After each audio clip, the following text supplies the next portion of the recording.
अगर आप बीएड प्रवेश परीक्षा 2023 में सम्मिलित हुए हो और बीएड में एडमिशन लेने जा रहे हो तो ये वीडियो आप लोग लास्ट तक जरूर देखिएगा। बीएड प्रवेश परीक्षा का रिजल्ट जो है वो जारी कर दिया गया है। आप सबने अपनी रैंक वगैरह जो है वो देख ली होगी। तो आज स्पेशली हम लोग बात करने वाले हैं कि काउंसलिंग जो है वो बीएड की कैसे होती है। स्टेप बाय स्टेप सारा प्रोसेस बताने वाला हूं, क्योंकि मैंने खुद बीएड जो है वो काउंसलिंग के माध्यम से किया है। इसी वर्ष मेरा कंप्लीट हुआ है, तो बिल्कुल रियल चीजें आपको इस वीडियो के माध्यम से स्टेप बाय स्टेप पता चल जाएंगी कि कौन कौन से डॉक्यूमेंट्स की आपको कहां कहां पर जरूरत पड़ेगी, कितनी कितनी फीस जो है वो पड़ने वाली है। तो आप लोग वीडियो में लास्ट तक बने रहिएगा और चैनल पर नया तो चैनल को भी आप लोग सब्सक्राइब जरूर कर लेना। तो सबसे पहले जो आपका रिजल्ट आया है, आपने इस तरह से अपना जो है वो रिजल्ट देख लिया होगा। रिजल्ट में यहां पर दो चीजें आती हैं। जो जनरल कैटेगरी के स्टूडेंट हैं उनकी तो स्टेट रैंक ही शो होती है, लेकिन जो अदर कैटेगरी के स्टूडेंट हैं जैसे ओबीसी हुआ, एससी हुआ, एसटी हुआ, इनकी यहां पर कैटेगरी रैंक भी शो होती है। लेकिन जो आपकी काउंसलिंग है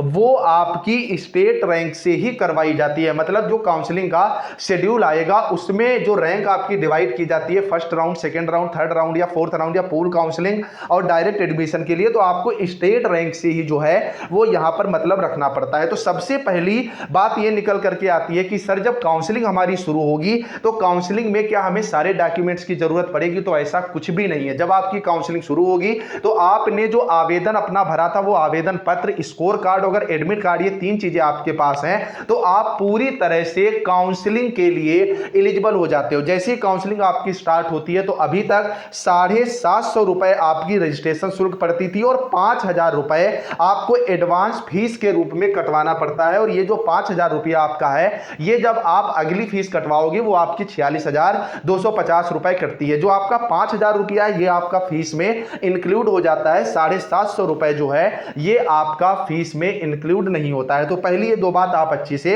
समझ गए होंगे। अब बात निकल करके आती है जो काउंसलिंग की होती है। तो काउंसलिंग बात समझाने से पहले आपको मैं बता दूं, फिलहाल उम्मीद जताई जा रही है, जो जानने वाले उनसे मेरी बात हुई है कि काउंसलिंग की डेट बढ़ने की पूरी उम्मीद है। फिलहाल अभी आप ये समझ लें कि 10 जुलाई से काउंसलिंग शुरू की जा सकती है। 2510 कॉलेजों में 2,53,000 सीटों पर प्रवेश होना है। कुल मिलाकर के जो सीटों की संख्या है वो 2,45,220 है और अभ्यर्थी जो इस बार परीक्षा में सम्मिलित हुए हैं उनकी संख्या 4,22,871 है। मतलब सीट की मारामारी इस बार भी होना बिल्कुल तय है, जिनमें भी अगर आप देखोगे जो गवर्नमेंट सीट है उनकी संख्या बहुत कम है, 7,800 है, और मैक्सिमम जो सिटीज है वहां पर गवर्नमेंट सीट की संख्या 50 से 100 ही है। तो गवर्नमेंट सीट के लिए तो आपकी रैंक जो है काफी ज्यादा बेहतर होनी चाहिए। तो रैंक कितनी होनी चाहिए उसको लेकर के मैंने टेलीग्राम पर अपडेट दे दी है, लिंक नीचे डिस्क्रिप्शन में, वहां से आप जो है देख सकते हैं। अब हम लोग सीधे बढ़ेंगे काउंसलिंग शेड्यूल की तरफ। तो ये आप देख सकते हो 2021-23 का काउंसलिंग शेड्यूल है। जो नया शेड्यूल भी आएगा वो भी आपका सेम होगा, बस कंडक्टेड बाई आपका बुंदेलखंड यूनिवर्सिटी बीयू यहां पर लिखा होगा। तो जो काउंसलिंग आपकी होती है तो इसमें राउंड होते हैं, कुल मिलाकर के 6 राउंड में काउंसलिंग हुई थी, जिसमें आपका फर्स्ट फेज था, सेकेंड फेज था, थर्ड फेज था, फोर्थ फेज था और उसके बाद पूल काउंसलिंग हुई थी और सबसे लास्ट में डायरेक्ट एडमिशन हुए थे। डायरेक्ट एडमिशन में अगर आप एंट्रेंस एग्जाम में नहीं भी सम्मिलित हैं तब भी आप एडमिशन जो है करवा सकते हैं। तो पहले राउंड में 1 से लेकर के 75,000 रैंक तक, दूसरे राउंड में 75,000 से लेकर के 2 लाख तक, तीसरे राउंड में 2 लाख से लेकर के 3.5 लाख तक, चौथे राउंड में 3.5 से लेकर के, जब तक आप ऊपर कितनी भी रैंक है आप जो है काउंसलिंग करवा सकते हैं। पूल काउंसलिंग में उनको मौका मिलता है जो अभ्यर्थी यहां पर छूट जाते हैं, जैसे जिनकी रैंक अच्छी है 1 से 75,000 के बीच में और उनका अंतिम वर्ष का रिजल्ट जारी नहीं हुआ, तो वो क्या करते हैं पूल काउंसलिंग में अपनी यहां पर काउंसलिंग करवा सकते हैं और सबसे बाद में डायरेक्ट एडमिशन होते हैं अगर सीटें बचती हैं तो। अदरवाइज यहां पर पूल काउंसलिंग और डायरेक्ट का जो काउंसलिंग होने की कोई 100% गारंटी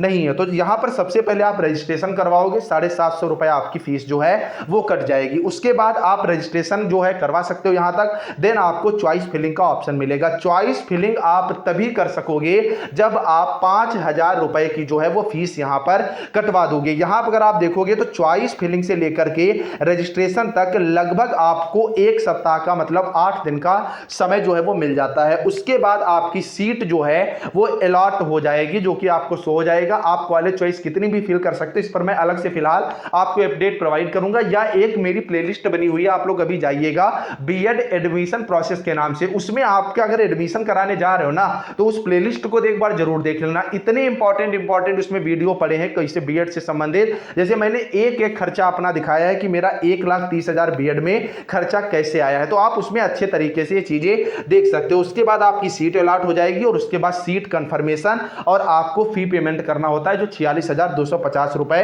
आपकी फीस होती है। इसके लिए 3 दिन का समय मिलता है। जब आपकी फीस कट जाती है उसके बाद आपको 3 दिन का समय मिलता है कि आपको कॉलेज विजिट जो है वो करनी है। जैसे जिस अभ्यर्थी की 27 सितंबर को सीट जो है कंफर्म हो गई, तो 30 तारीख तक मतलब 30 सितंबर तक उसको कॉलेज में विजिट करना आवश्यक होता है। और जब आप कॉलेज विजिट करते हो वहां पर आपके पास सारे डॉक्यूमेंट्स होने आवश्यक हैं, अगर नहीं भी है तो कॉलेज एक सप्ताह का समय जो है वो दे देता है। तो अगर आप लोग कमेंट करोगे तो कौन कौन से मेरे डॉक्यूमेंट लगे थे, मैंने कहां कहां से बनवाए थे, जैसे नेट सर्टिफिकेट था, मेडिकल सर्टिफिकेट था, उस पर मैं आपको वीडियो दे दूंगा। फिलहाल आज की अगर वीडियो आपको अच्छी लगी है तो आप लोग कमेंट करिएगा। बाकी चैनल को सब्सक्राइब करने में कंजूसी बिल्कुल ना करो, कमेंट में बताओ आपकी राय कितनी है। चलिए फ्रेंड्स, मिलते हैं नेक्स्ट अपडेट, तब तक के लिए बाय बाय।